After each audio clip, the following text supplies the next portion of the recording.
সালামু আলাইকুম রহমতুল্লাহ। প্রিয় দর্শক, অনেক সময় দেখা যায় মুয়াজ্জিনের সুমধুর কণ্ঠসুরে আজান ভেসে আসে, আল্লাহু আকবার আল্লাহু আকবার। তখন আকাশের দিকে মুখ করে কুকুরগুলো গেউ গেউ করে ডেকে ওঠে। অনেকের মনে প্রশ্ন জাগতে পারে, কুকুরগুলো আজানের সময় এত উচ্চস্বরে কেন ডাকে? এছাড়াও অনেকের মনে প্রশ্ন জাগতে পারে, রাতে কুকুরগুলো কেন ডাকে? কেননা আমরা অনেক সময় দেখি মধ্যরাতে বা রাতের যে কোনো সময় হঠাৎ দেখা যায় কুকুরগুলো আকাশের দিকে এমন ভাবে তাকিয়ে আছে যেন সে কোনো কিছু দেখছে। সেদিকে তাকিয়ে কুকুরগুলো কান্নার মতো শব্দ করছে। চলুন এর কারণগুলো আমরা হাদিসের আলোকে জেনে নেই। বিষয়টি জানলে আপনি সত্যি অবাক হবেন যে রাতে কুকুরগুলো কেন কাঁদে বা কেন গেউ গেউ করে। রাতের বেলা কুকুরগুলো গেউ গেউ করে এ বিষয়ে হাদিসে এসেছে জাবের ইবনে আব্দুল্লাহ রাদিয়াল্লাহু তাআলা আনহু থেকে বর্ণিত, রাসূল সাল্লাল্লাহু আলাইহি ওয়াসাল্লাম বলেন, রাতের বেলা তোমরা কুকুরের গেউ গেউ শব্দ অথবা কান্নার শব্দ এবং গাদার ডাক শুনতে পাও, তখন মহান আল্লাহর কাছে প্রার্থনা করো, কারণ এরা এমন কিছু দেখতে পায় যা তোমরা দেখতে পাও না। রাতের বেলা তোমরা আল্লাহর নাম স্মরণ করে ঘরের দরজা সমূহ বন্ধ করো, কারণ আল্লাহর নাম স্মরণ করে বন্ধকৃত দরজা শয়তান খুলতে পারে না।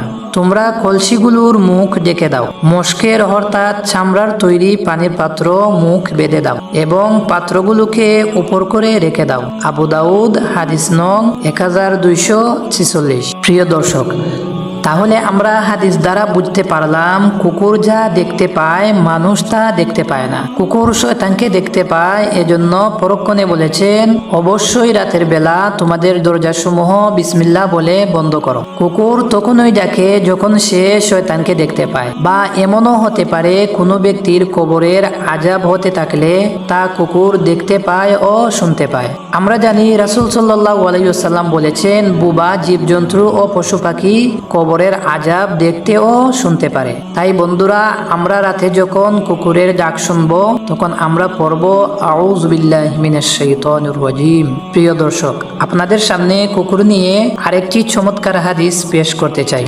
আমাদের দেশে যত জন্তু জানোয়ার আছে তার মধ্যে নিকৃষ্ট মানের জানোয়ার হলো কুকুর আর শূকর। আমরা তো কুকুর দেখলেই লাথি দিয়ে দূরে সরিয়ে দিই এবং তাদেরকে দেখলেই ইট পাক্কেল ছুঁড়ে মারতে ইচ্ছে করে।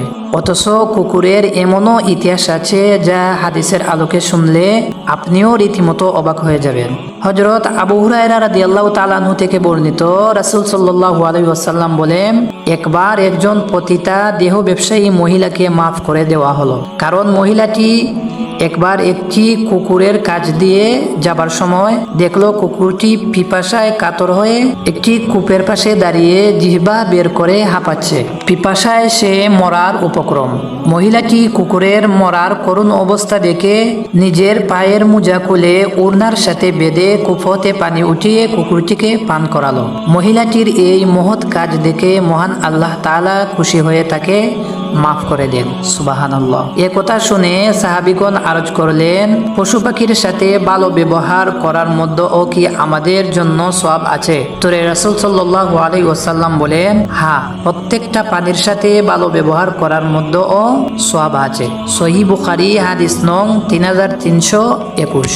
আপনারা দেখবেন শিয়াল বুদ্ধিমান প্রাণী থাকা সত্ত্বেও মানুষ কিন্তু কুকুর পালে, কারণ কুকুর খুবই বিশ্বস্ত একটি প্রাণী। বুদ্ধিমানের চেয়ে বিশ্বস্ততা খুবই জরুরি।